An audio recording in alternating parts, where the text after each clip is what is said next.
Y el gobierno anunció que citará al Congreso a sesiones extras desde el 6 de febrero. Uno de los objetivos de esta decisión tiene que ver con la aprobación del plan de desarrollo, pero el Ejecutivo tiene más retos este año. Uno de ellos tiene que ver con la aprobación de la polémica reforma pensional, la cual se va a presentar en marzo.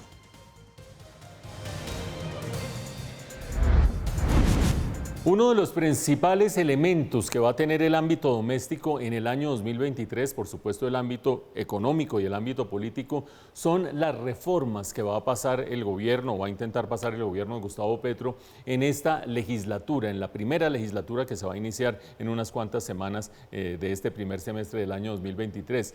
Esta legislatura tiene tres grandes reformas en el congelador. La primera de ellas, la reforma pensional, la segunda, la reforma a la salud y la tercera, la reforma laboral. Detengámonos por el momento en la reforma pensional para saber cómo analizar lo que va a venir en este primer semestre y ver cuáles son las variables críticas para tener en cuenta. La situación inicial, hoy en día, de cada 4 colombianos que están en edad de pensionarse, cada 4 colombianos adultos mayores, solamente 1 logra hacerlo.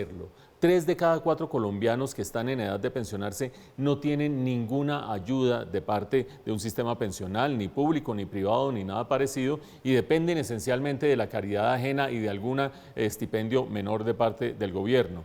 La propuesta de la reforma pensional de Gustavo Petro es tener recursos para darle un estipendio de medio salario mínimo a esos 3 millones de colombianos que más o menos son los que en este momento están en condición de no tener pensión a pesar de estar en edad de pensionarse.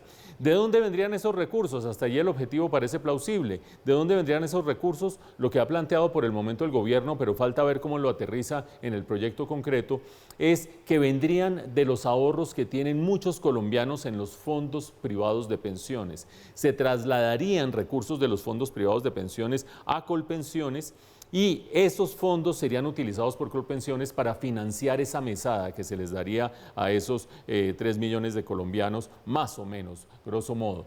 ¿Qué significaría eso para los fondos privados de pensiones y para los ahorradores de los fondos privados de pensiones? Ahí es donde vienen los grandes bemoles, porque para mucha gente eso puede significar que la cotización que ha venido haciendo semana tras semana tras semana en su fondo privado, de repente desaparece de sus cuentas en el fondo privado, pasa a unas cuentas o pasaría a unas cuentas en el fondo público, pero el fondo público no tendría esos recursos a mano ni contaría con ellos, ya los estaría gastando en financiar una pensión y una mesada para los adultos mayores. Eso, por supuesto, a nivel individual trae una gran preocupación y mucha gente dice si eso significa que les están expropiando los ahorros a quienes tienen sus recursos en los fondos privados de pensiones. Pero hay una segunda dimensión a la que hay que ponerle ojo y ponerle la lupa, y es que mientras esos recursos están en los fondos privados de pensiones, constituyen ahorro para la economía, un ahorro del que se financian proyectos de inversión esencialmente.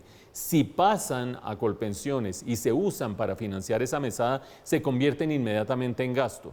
Cuando uno analiza la economía con una lente macroeconómica, ese pasar ahorro automáticamente a gasto descuadra la economía y asusta, entre otras cosas, a los tenedores de bonos públicos, asusta, entre otras cosas, a los agentes inversionistas extranjeros y también a los inversionistas nacionales, porque ese descuadre de la economía sería sustancial.